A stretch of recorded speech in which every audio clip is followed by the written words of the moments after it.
Bonjour à tous, vous êtes sur la chaîne qui rassemble et c'est le 13h. Le vice-président de la République était à Séguéla où les populations du Woroba ont rendu un vibrant hommage au président Alassane Ouattara. Un geste de reconnaissance pour les progrès réalisés dans cette région, notamment en matière d'infrastructure, d'éducation et de santé. Ambiance et témoignages dans ce journal. C'est une bactérie à l'origine de nombreuses complications gastriques qui, dans certains cas, peut évoluer vers un cancer. C'est l'Helicobacter pylori. En Côte d'Ivoire, un symposium a réuni experts et praticiens pour améliorer sa prise en charge. Où en est la recherche? Quelles solutions pour les patients? Réponse dans ce journal. Et puis, à l'international, le Conseil de sécurité des Nations Unies hausse le ton contre le Rwanda. Accusé de soutenir les rebelles du M23, une résolution a été adoptée pour exiger un cessez-le-feu immédiat. Quelle réaction à Kinshasa et à Kigali? On y revient dans une demi-heure. C'est un journal riche en actualité. Bienvenue à tous. Un district reconnaissant. C'est le message que les populations du Woroba ont voulu adresser au président Alassane Ouattara lors d'une grande cérémonie d'hommage à Séguéla. Routes, écoles, centres de santé, adduction en eau potable. Les progrès réalisés ces 10 dernières années dans cette partie de la Côte d'Ivoire sont nombreux. Et pour exprimer leur gratitude, c'est le vice-président de la République, Koné Tiemoko-Melie, qui était l'invité d'honneur de cette célébration. Retour sur cette cérémonie avec Mahama Traoré. Tiemoko-Melie Koné est à Séguéla. Le vice-président de la République vient répondre à l'invitation des populations du district du Woroba qui organise un meeting en hommage au président de la République. Pour l'occasion, elles sont venues des 3 régions que compte ce district, à savoir le Worodougou, le Bafing et le Béré. La place de la République de Séguéla, lieu du meeting, a dû refuser du monde. Pour ce qui est des motivations de ce rassemblement, les raisons ne manquent pas selon les organisateurs. Sous Alassane Ouattara, les localités du Woroba, terre des peuples Koyaka et Maouka, ont connu du progrès dans bien de domaines. Conséquence, les conditions de vie des populations se sont améliorées. Aucune voie bitumée ne reliait les 3 capitales régionales que sont Mankono, Séguéla et Touba. La réalisation de ce tronçon routier qui devrait s'achever bientôt vaut pour nous la reconnaissance éternelle du Woroba au président Alassane Ouattara. Le Woroba s'est métamorphosé. Le taux d'électrification du district du Woroba est passé en 2011 à plus de 98% en 2024. En matière d'eau potable, le taux d'accès est passé de 15% en 2011 à 50% en 2024. De 2021 à 2024, seulement en 4 ans, ce sont 37 nouveaux centres de santé construits et équipés et 44 autres centres réhabilités et équipés. Au préscolaire, de 29 salles de classe, avant 2011, ce sont 302 nouvelles salles de classe qui ont été construites de 2011 à 2024. Pour tous ces acquis, le Woroba souhaite poursuivre la marche avec le président Alassane Ouattara, référence faite à l'élection présidentielle d'octobre prochain. La Côte d'Ivoire avance, monsieur le vice-président. Elle connaît la paix, elle connaît la sécurité. C'est ça, en définitive, qui compte. C'est pour cela que le Woroba proclame encore plus fort qu'il se tient debout, comme hier, pour soutenir comme un seul homme Alassane Ouattara en octobre 2025. Tiemoko-Melie Koné approuve ce choix des populations du Woroba et les exhorte à cultiver la paix et l'entente. Avec ADO, c'est la paix et la cohésion sociale. Avec ADO, c'est le progrès et l'espoir. Avec ADO, c'est la modernisation et l'innovation. Avec ADO, c'est l'initiative et l'entrepreneuriat pour les jeunes. Avec ADO, c'est la promotion de la jeunesse et de la femme. Avec ADO, c'est la solidarité et le vivre ensemble. Avec ADO, c'est le choix du meilleur pour l'avenir.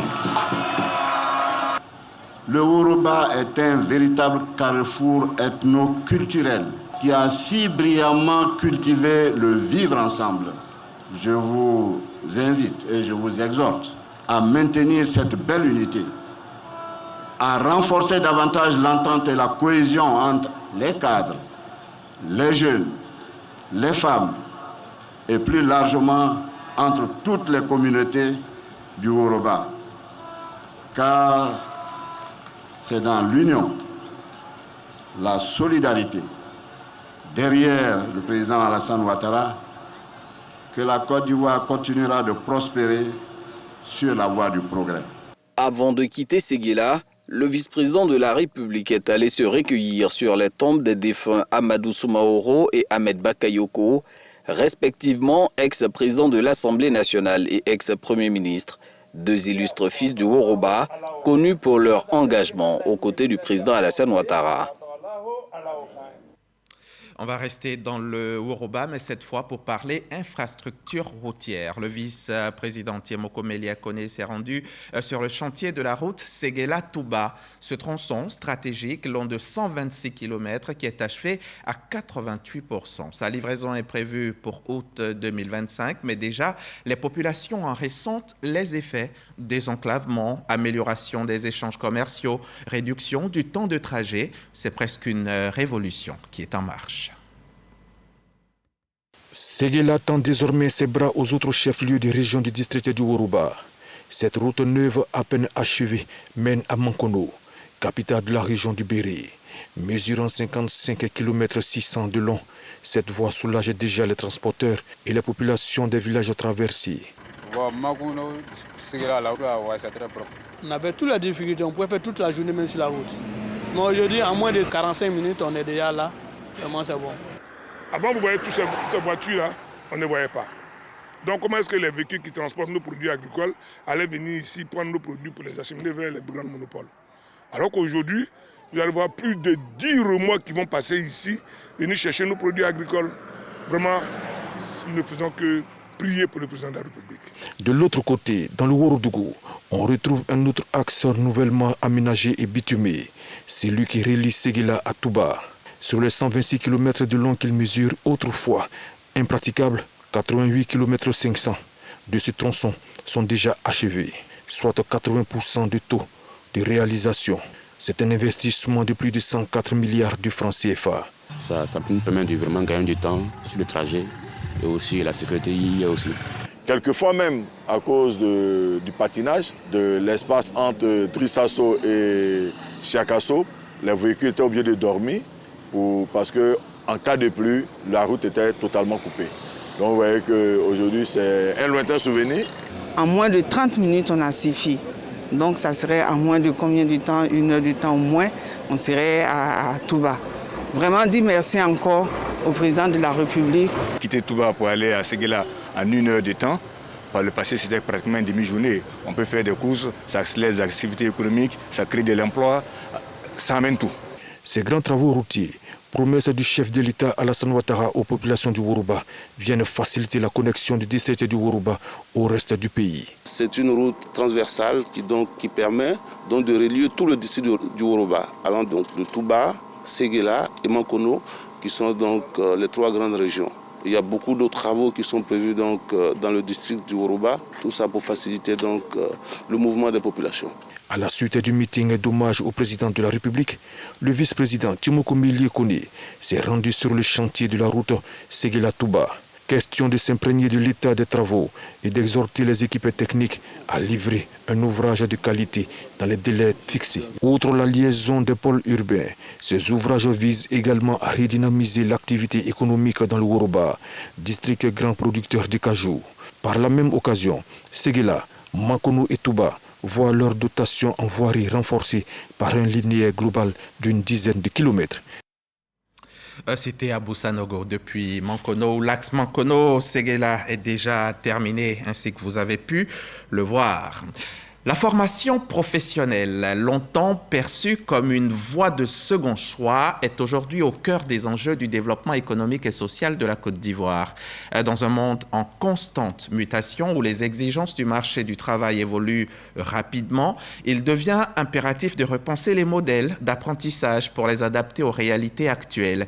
Et c'est dans cette dynamique que s'inscrit le Forum international des métiers et des compétences, le FIMEC, une initiative portée par l'AGEFOP sous l'égide du ministère de l'Enseignement technique, de la formation professionnelle et de l'apprentissage. Alors, quel bilan pour la formation professionnelle en Côte d'Ivoire? Quels défis et quelles perspectives pour une meilleure adéquation formation-emploi? Nous en parlons dans le magazine du dimanche avec Karitia Koulibaly de Medeiros, directrice générale de l'AGEFOP. Bonjour, Madame la directrice générale. Bonjour, Monsieur Diaby. Bienvenue sur notre plateau. Merci de me recevoir. Alors, le forum, c'était le tout premier du genre. Ça s'est bien passé? Ça s'est très bien passé, Monsieur Diaby. Très bien passé, d'accord. On aura un quart d'heure pour savoir pourquoi vous le dites, pourquoi vous dites que ça a été super bien. Je vous donnerai des chiffres et vous constaterez avec moi. Très bien. À tout à l'heure. À tout à l'heure. On va y aller donc avec les Allemands. Ce dimanche 23 février, ils se rendent aux urnes pour élire leurs 630 représentants au Bundestag, initialement prévus pour septembre. Ces élections fédérales se tiennent à la suite de la dissolution de l'Assemblée.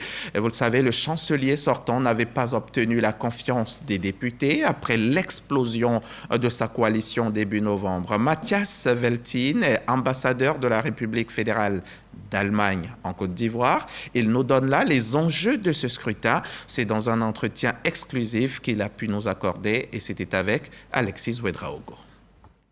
Le Bundestag, c'est l'équivalent du Parlement en Côte d'Ivoire. Ce dimanche, les Allemands sont appelés à en élire les membres qui siégeront pour 4 ans. De ces élections dépend le gouvernement futur de l'Allemagne. On doit attendre tout d'abord quels sont les résultats des partis différentes. Après cela, on va voir combien de sièges sont accordés aux partis différentes au Bundestag. Initialement prévues pour septembre, ces élections fédérales se tiennent à la suite de la dissolution de l'Assemblée, le chancelier sortant n'ayant pu obtenir la confiance des députés. Les partis en lice tentent donc leur percée avec en toile de fond les tensions économiques, l'aide contestée à l'Ukraine et la question migratoire. Beaucoup de défis actuels pour l'Allemagne et pour l'Europe, pour notre voisinage immédiat. Mais il y a un consensus dans la politique allemande. L'Afrique, vraiment, ça c'est un continent, notre voisin de l'Europe, et comme aussi continent pour le futur, c'est très important de vraiment investir aussi dans les relations avec l'Afrique. Donc c'est à attendre une continuité de notre politique, de la politique de l'Allemagne vis-à-vis de l'Afrique en général, et bien sûr, comme nous avons des bonnes relations aussi avec la Côte d'Ivoire, une continuation des bonnes relations avec votre pays aussi. Notons que la communauté allemande en Côte d'Ivoire est estimée à 200 personnes formellement déclarées auprès de l'ambassade. Tout de suite, direction le secteur médical où un symposium s'est tenu autour de l'Helicobacter pylori, une bactérie responsable de graves infections pouvant mener au cancer. Les spécialistes réunis à cette occasion ont échangé sur les nouvelles approches pour lutter efficacement contre cette maladie. Quelles avancées, quelles perspectives? Éléments de réponse dans ce reportage signé Jean-Marc Djedji. Réunis à Abidjan, les spécialistes de la santé échangent sur le mécanisme de prise en charge de l'Helicobacter pylori. Cette pathologie se manifeste à travers une bactérie qui colonise la muqueuse de l'estomac. Connue sous le nom de l'ulcère gastrique, l'Helicobacter pylori conduit au cancer. Ce symposium permet de faire la lumière sur les éléments de diagnostic, c'est-à-dire au niveau de la clinique, quels sont les signes qui orientent vers l'infection à Helicobacter pylori. Au niveau diagnostic, quels sont les moyens dont on dispose pour mettre en évidence cette bactérie et puis thérapeutique, il faut la traiter. Ce symposium est à l'initiative de la Société ivoirienne de gastro-entérologie et d'endoscopie digestive avec l'Institut Pasteur de Côte d'Ivoire. La solution du diagnostic se pose avec le test respiratoire qui permet de diagnostiquer. Nous proposons aux structures sanitaires pour relever le plateau technique. Suite à cela, la population pourra avoir une meilleure santé et une meilleure prise en charge. Samba Mamadou, directeur général de la santé, représentant le ministre de tutelle Pierre Demba, rassure que les recommandations issues de ces assises permettront de mettre en place des directives nationales pour la prise en charge de cette pathologie. Je vais vous demander à vous, à la fois directeur d'hôpitaux, à vous praticiens, d'être attentifs, d'écouter, pour permettre, bien sûr, à ce que cette pathologie en Côte d'Ivoire soit connue, soit su, soit dépistée et soit traitée correctement. Dans la foulée, un appareil de test respiratoire automatique innovant, dénommé Elic Apt Reader, est présenté. Cette solution est proposée pour rehausser le plateau technique des centres de santé. Et en plus de la santé, le gouvernement ivoirien intensifie ses efforts pour améliorer également l'offre éducative. À Diokwe, dans le Guémon, la ministre de l'Éducation nationale a annoncé le recrutement de plus de 2800 enseignants contractuels dès le 1er mars prochain. Une initiative qui vise à combler le déficit d'enseignants et à garantir un enseignement de qualité sur l'ensemble du territoire. Reportage signé Christ Ephraim Diomandé. 2855 enseignants contractuels seront recrutés courant mars et mai 2025 par l'État de Côte d'Ivoire. Objectif, combler le déficit des enseignants dans le secondaire public. C'est l'annonce faite par la ministre de l'Éducation nationale et de l'alphabétisation, Mariatou Koné, lors de sa visite à Diokwe, capitale de la région du Guémon. Professeur de collège bivalent dans les disciplines suivantes. Anglais EPS, 256 postes. Maths, TICE, 819 postes. Lettres modernes et DHC, 281 postes. Physique, chimie, SVT, 499 postes. Professeur de lycée, pour les disciplines suivantes. Maths, mathématiques, donc, 330 postes. Physique, chimie, 257. Philosophie, 78. Lettres modernes, 200. Anglais, 165. Cette mesure exceptionnelle vient s'ajouter au recrutement annuel censé réduire les disparités régionales et améliorer la qualité de l'enseignement. Ce recrutement débutera dès le 1er mars 2025 par les inscriptions en ligne et le dépôt de dossiers physiques de candidature dans les directions régionales de l'éducation nationale et de l'alphabétisation DRENA. Les compositions sont prévues pour le 10 mai 2025. Pour rappel, 2 recrutements exceptionnels d'enseignants contractuels ont déjà été effectués, notamment 3000 enseignants du secondaire dans le cadre du programme présidentiel d'urgence en 2013 et 10 300 en 2019 dans le cadre du programme social du gouvernement. Le reportage de Christ Diomandé, commenté pour vous par Jean-Marc Djadji. est toujours dans le domaine de l'éducation. Le FIRCA, le Fonds interprofessionnel pour la recherche et le conseil agricole, a équipé 10 cantines scolaires à Adzopé dans la région de la Mé. L'objectif est d'améliorer la nutrition des élèves et limiter l'absentéisme dû au manque de repas à l'école. L'enseignant Bakayoko s'est rendu sur place.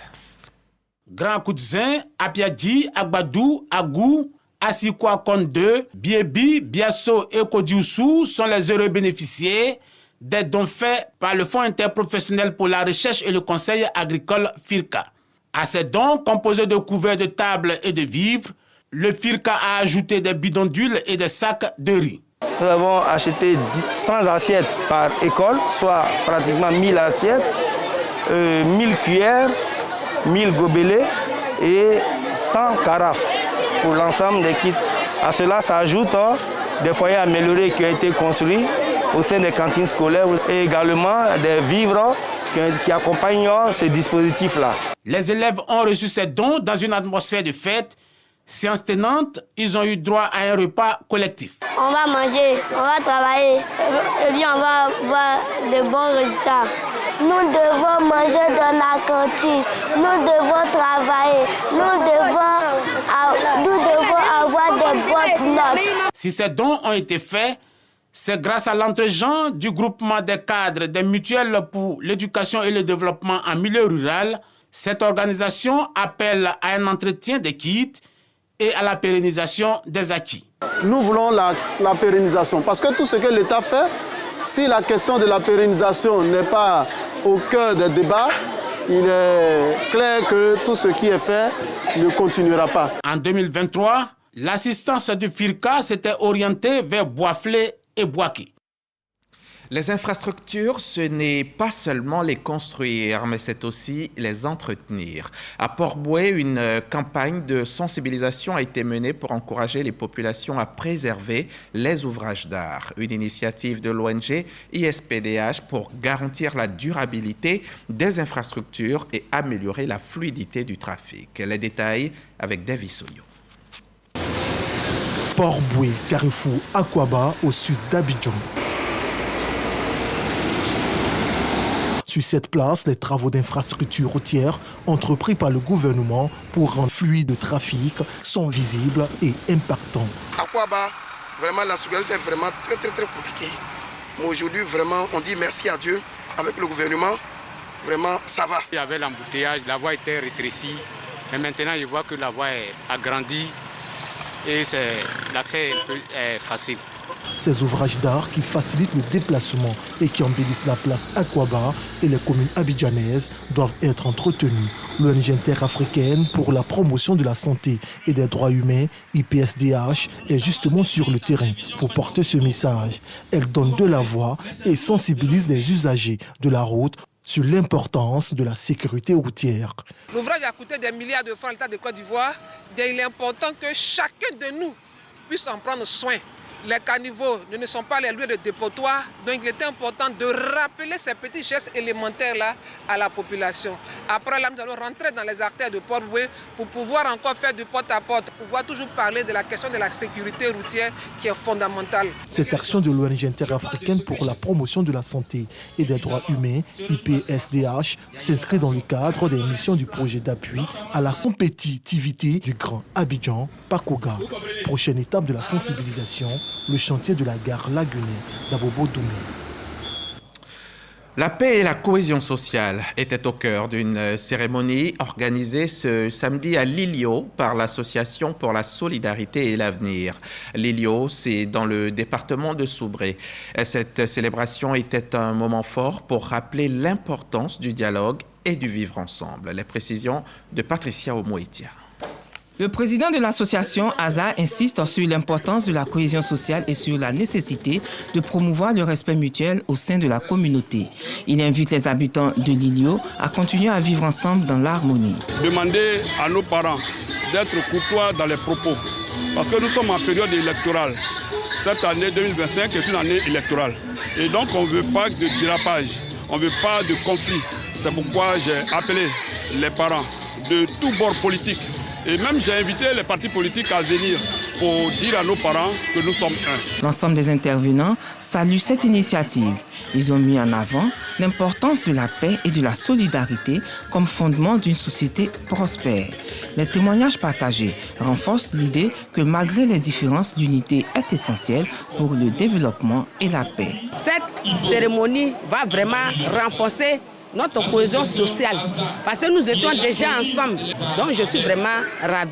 Il n'y a pas par là entre nous halogènes et puis au tonton. On se croise, on mange ensemble, on s'amuse ensemble, on fait tout ensemble. Il faut dire que le rôle du chef, c'est de maintenir la cohésion sociale.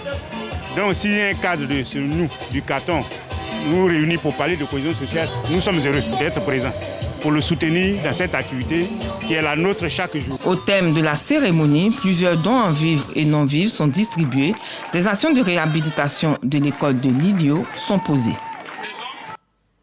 Ils ont marqué l'histoire du paysage audiovisuel ivoirien. Les anciens journalistes de la RTI se sont retrouvés pour une rencontre amicale et mémorielle. L'occasion d'échanger sur leur parcours, de partager leurs expériences avec la jeune génération et de célébrer leur contribution à l'évolution des médias en Côte d'Ivoire. Un moment empreint d'émotions et de souvenirs, mais aussi une réflexion sur l'avenir du journalisme. Khalil Diomandé était avec eux. Le président, c'est M. Emmanuel Kofi. Il a veillé aux destinées de la DESERTI dès sa création en 2021. Emmanuel Kofi reconduit à la tête de la DESERTI pour les 3 prochaines années, avec Adel Djedje et Lydia Kwa au commissariat aux comptes. Ainsi en a décidé l'Assemblée générale de l'Amicale des anciens de la RTI. Les anciens de la RTI entendent profiter pleinement de leur retraite, mais une retraite qu'ils souhaitent active par la transmission de leur expertise acquise pour certains pendant 40 années au service de la Maison Bleue.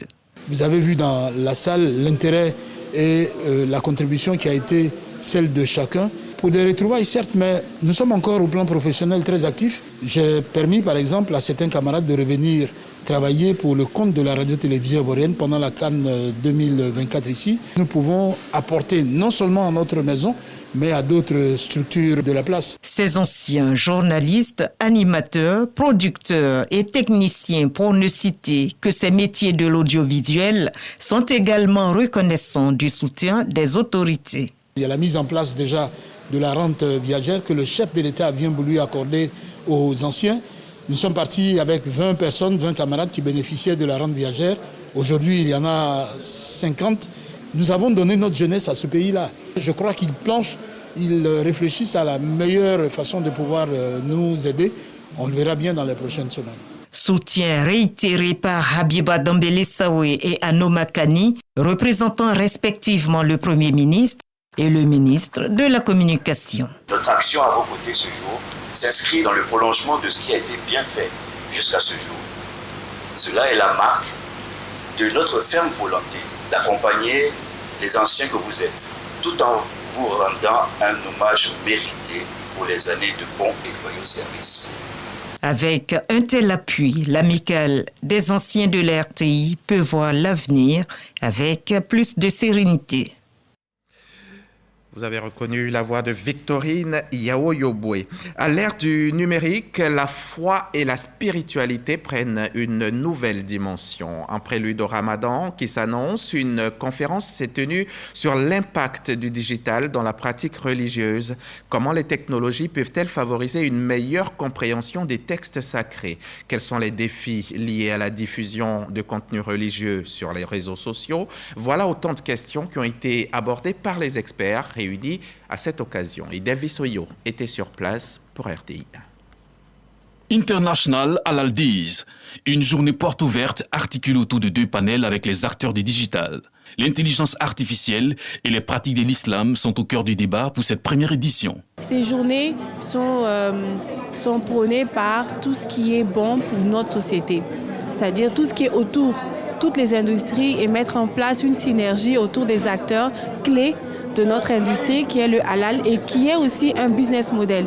Donc en halal, quand on dit halal, il y a la technologie autour, il y a la religion, il y a la musique, le gospel. Aujourd'hui, l'intelligence artificielle, tout le monde en a peur. Il faut l'expliquer, c'est un outil, mais il y a de l'humain au centre. Et c'est l'humain qui programme cet outil-là, donc les risques de biais, ce qu'on appelle d'erreurs, de programmation, etc. Et donc, c'est une question philosophique. Et l'islam, toutes les religions doivent prendre part à cette technologie pour faire savoir, pour expliquer et pour dire qu'aujourd'hui, chaque religion doit prendre part à la technologie. On ne peut plus ignorer la technologie. La promotion de l'économie numérique islamique, un projet auquel les autorités adhèrent. Le gouvernement est engagé à pouvoir soutenir ces efforts. Nous sommes très heureux de participer à cet événement et nous voulons montrer un soutien à toutes les entreprises qui sont dans ce domaine, toutes les populations qui attendent que nous puissions allier technologie et religion. Autre thème abordé au cours de ces échanges, la place et le rôle de la femme musulmane à l'ère de l'intelligence artificielle a permis de recueillir les avis des participantes pour une meilleure représentativité des actrices du monde numérique. Reportage signé Souleymane Donisongou et Djamasso.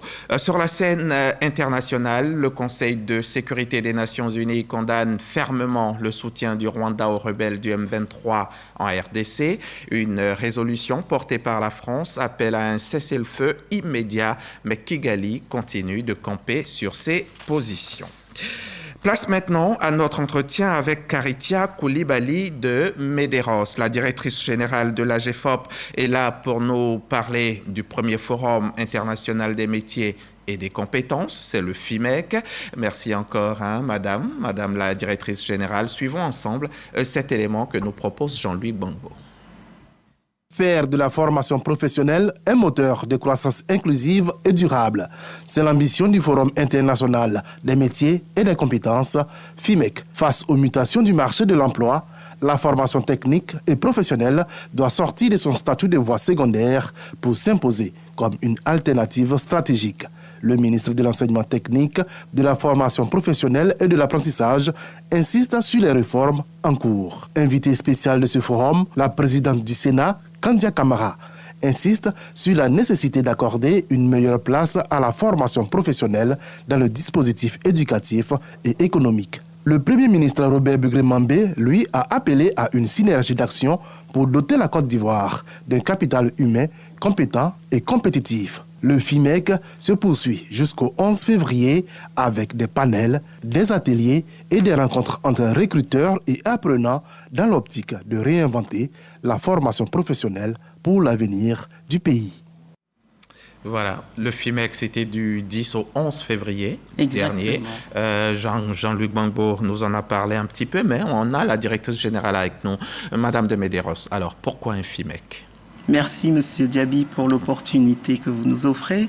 Alors, pourquoi le FIMEC ? Parce que tout d'abord, de nombreuses dynamiques sont menées actuellement pour mettre en œuvre la vision de son Excellence, Monsieur le Président Alassane Ouattara, en termes de formation professionnelle. Le chef de l'État considère la formation professionnelle comme un levier puissant sur lequel s'appuyer pour le développement socio-économique de la Côte d'Ivoire. De nombreuses activités sont menées, mais malheureusement ne sont pas très connues. Donc la première des raisons, c'était pour pouvoir présenter toutes les dynamiques actuelles au sein de la formation professionnelle. Deuxième objectif, c'est que malheureusement, on vient à la formation professionnelle lorsqu'on a échoué. Et alors, ce forum, c'est pour montrer aux jeunes, montrer aux parents que la formation professionnelle, c'est une voie d'opportunité, c'est un premier choix.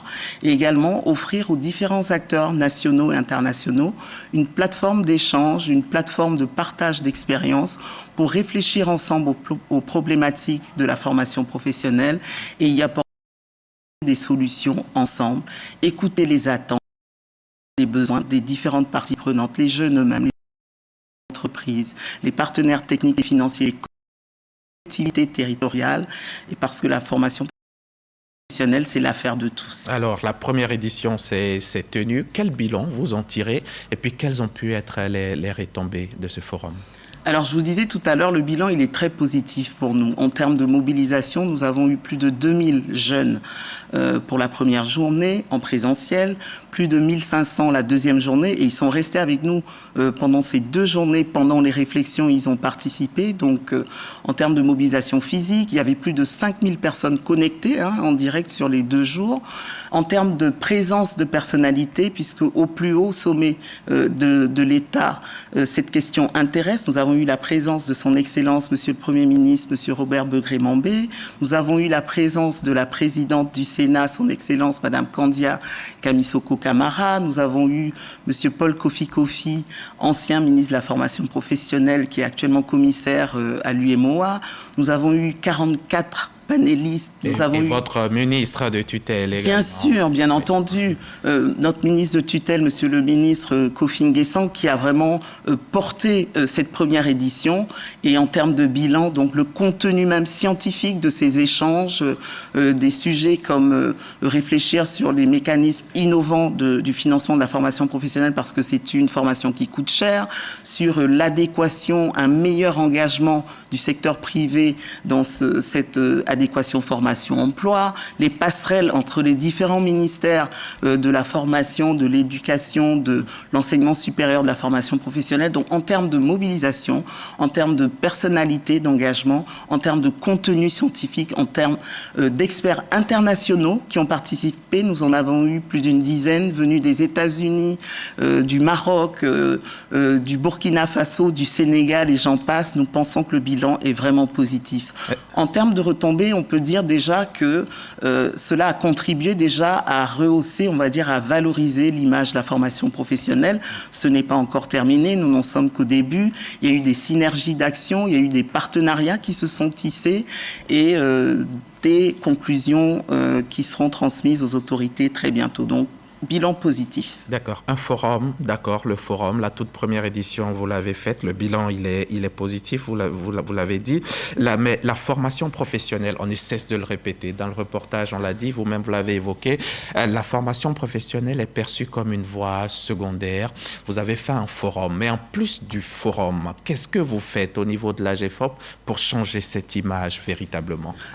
Alors déjà au niveau de la GFOP, c'est vrai que nous travaillons à changer la perception, mais il faut savoir que tout cela est orchestré depuis, on va dire, le ministre lui-même, qui est le ministre Nguessan Kofi, le ministre de l'enseignement technique, de la formation professionnelle et de l'apprentissage. Donc il met en œuvre la vision du chef de l'État et lui-même a une vision forte qui est de repenser la formation professionnelle pour qu'elle soit vraiment un moteur de croissance pour l'économie. Alors en dehors des actions de sensibilisation et de communication, de nombreuses choses sont faites sur le terrain. Vous connaissez l'Académie des talents, qui est un des programmes phares de Monsieur le ministre, qui favorise, on va dire, l'amélioration de l'accès de la formation professionnelle aux populations. Il y a beaucoup de réhabilitation, il y a beaucoup de construction de nouveaux établissements qui sont faits. L'amélioration de la qualité de la formation professionnelle. Il y a le renforcement des capacités des formateurs. Et puis l'école de la deuxième chance, qui permet de former, on va dire, en masse les populations, favoriser l'apprentissage. Donc de nombreuses actions sont menées sur le terrain. Donc en plus de la communication, c'est vraiment des actions concrètes sur le terrain que Monsieur le ministre, l'AGEFOP et toutes les structures de la formation professionnelle mènent, bien sûr, en relation avec le secteur privé et les collectivités territoriales. D'accord, on va en revenir à notre FIMEC, le 10, le 11 février. Quels ont été les principaux engagements qui ont été pris sur place, et par vous, et par les acteurs du secteur? Alors, il y a eu beaucoup d'engagements et surtout des recommandations fortes en sont ressorties.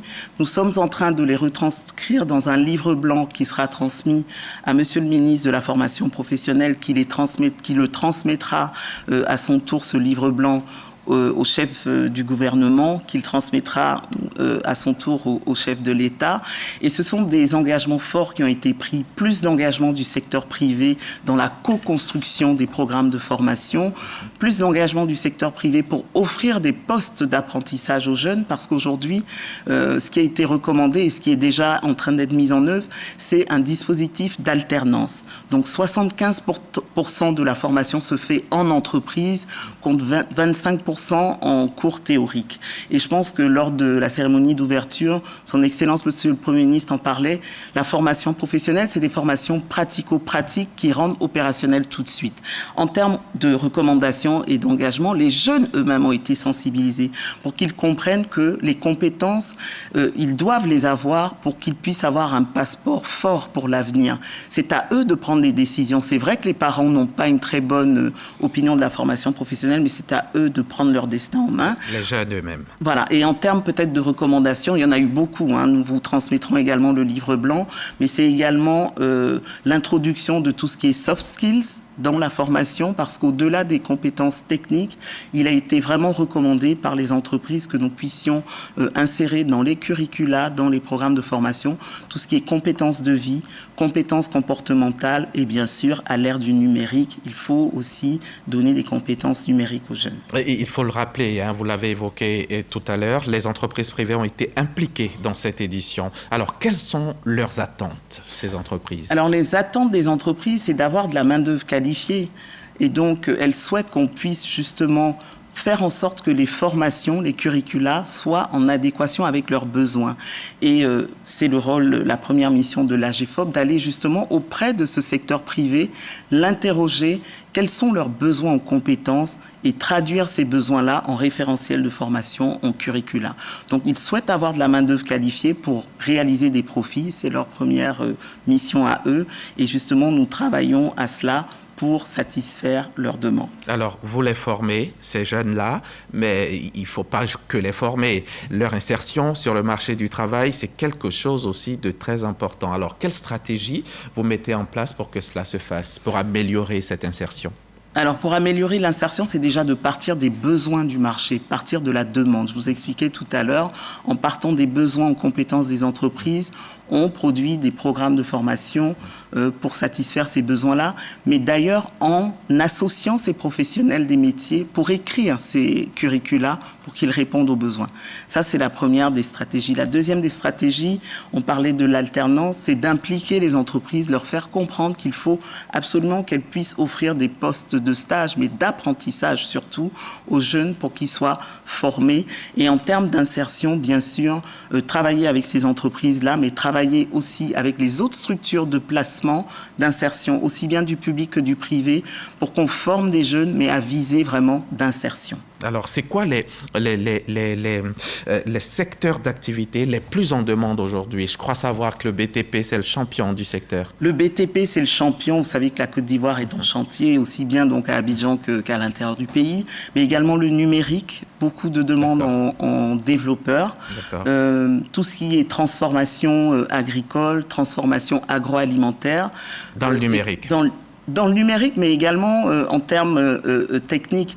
Et il faut savoir que justement, la Côte d'Ivoire réfléchit à se positionner stratégiquement. Et vous avez dans le PND des grappes industrielles, des clusters justement, comme le textile, comme l'emballage, comme l'industrie, qui sont justement des secteurs pour amener la Côte d'Ivoire à se positionner. Et ces secteurs-là sont en demande. Je veux également parler de l'agriculture parce que on ne délaisse pas l'agriculture, mais c'est plutôt des besoins en agriculture moderne qui sont justement aujourd'hui... Et parlant de numérique, vous avez mis en place une plateforme, une certaine plateforme de e-learning, je crois, c'est le Digifop. Digifop, effectivement, l'AGFOP vient de mettre en place une plateforme. C'est quoi son rôle Alors, cette plateforme a plusieurs rôles. Donc, bien sûr, ce sera pour pouvoir permettre aux jeunes et aux moins jeunes, d'ailleurs, d'accéder à des formations en ligne. Mais au-delà, nous avons répertorié plus de 1000 métiers dans différents secteurs d'activité. Nous avons constitué un répertoire des métiers. Et cela permettra justement à tous ceux qui ont besoin de s'orienter, de s'informer, d'avoir les différents métiers, d'avoir les compétences qu'il faudrait avoir, qu'il faudrait acquérir pour exercer ces métiers-là et connecter justement les différents centres de formation qui permettent d'être formés à ces métiers-là. Donc, c'est une plateforme pour les jeunes, pour les moins jeunes qui veulent se former, mais également une plateforme pour les organismes de formation, aussi bien publics que privés, qui seront répertoriés, bien sûr, après que nous ayons vérifié une certaine démarche qualité auprès d'eux. Alors, c'est www.digifop.ci. C'est cela, avec une intelligence artificielle, Oriana, qui accompagne justement les utilisateurs et les guides pour les orienter. D'accord. On va terminer maintenant sans que vous reveniez sur ce programme dont je vous entends parler à chacune de vos prises de parole. C'est le programme Passeport Compétences. Qu'est-ce que c'est exactement? Alors, le programme Passeport Compétences, j'ai envie de dire, c'est le dernier né des programmes de Monsieur le ministre de la formation professionnelle. Et c'est un programme qui allie et de l'Académie des talents, donc au niveau de la qualité, adéquation, formation, emploi, et de l'école de la deuxième chance, pour l'apprentissage et les formations de masse. Alors, qu'est-ce que c'est que le programme Passeport Compétences?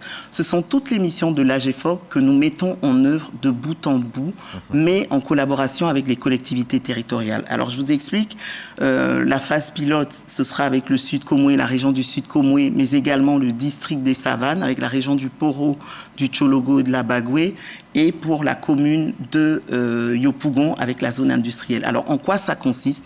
C'est rencontrer les différentes entreprises du tissu économique de la collectivité territoriale, savoir c'est quoi les métiers en tension, les besoins en compétences. À partir de là, élaborer les référentiels de formation avec ces entreprises et coordonner la formation des bénéficiaires de ces zones-là. Il faut savoir que l'AGFOP n'a pas de centre de formation, donc c'est en partenariat avec les structures de formation, aussi bien publiques que privées, et également jusqu'à l'accompagnement à l'insertion avec un partenariat aussi avec les structures de placement publiques et privées. Donc un programme vraiment intégré. D'accord. On va terminer avec votre vision pour l'AGFOP. Alors, l'AGFOP... vous êtes en place depuis, je crois, quelques mois, depuis une année. 15 mois. 15 mois, très exactement. 1 an et 3 mois. Alors, ma vision pour l'AGEFOP, c'est juste de la replacer dans ses missions. En réalité, donc, quand elle a été conçue, vous voyez qu'à travers ses missions, l'AGEFOP est un acteur de référence, un acteur central. Donc, ma vision, c'est d'en faire une structure d'excellence, une structure de référence et surtout que tous les acteurs, que toutes les parties prenantes se rendent compte que l'AGEFOP, c'est leur partenaire privilégié pour les jeunes, pour les orienter, pour accroître, pour leur donner ce développement de compétences, pour, on va dire, les collectivités territoriales, les aider à former les populations localement pour qu'elles puissent développer les territoires, pour le secteur privé en premier, puisque les programmes de formation sont faits à partir de leurs besoins et cela améliorera leur performance, et pour l'État lui-même, parce qu'avec toutes les crises que nous avons connues, nous avons entre 4 et 6 millions de personnes qui ne sont ni en emploi, ni en formation, ni en éducation, et donc l'AGEFOP est le partenaire privilégié de l'État pour réfléchir ensemble à comment les requalifier et les reconvertir. Merci. Merci beaucoup. Il faut donc plus que les jeunes hésitent à se tourner vers la formation. Et juste peut-être dire justement aux jeunes de prendre leur destin en main. La formation professionnelle, c'est la voie royale pour développer leurs compétences. Les compétences, c'est leur passeport vers l'avenir et ne ratons pas le coche. Actuellement, les populations en Europe, en Asie sont vieillissantes. Nous avons une population jeune. Il faut la former pour que tout le monde se batte pour venir embaucher les jeunes Ivoiriens. Madame de Medeiros, merci beaucoup. Karitia Koulibaly de Medeiros, directrice générale de l'AGEFOP, l'Agence nationale de la formation professionnelle. Vous êtes venue nous parler du FIMEC, le premier forum international des métiers et des compétences. Vous nous en avez fait un bilan, dressé les défis et bien sûr les perspectives. Merci encore d'avoir accepté notre invitation et vive la deuxième édition prévue en 2026. Bon retour chez vous, bon dimanche et à bientôt. Merci à vous aussi, chers téléspectateurs. Merci à vous de nous avoir suivis. Passez un excellent dimanche et à très bientôt pour une nouvelle édition du 13h.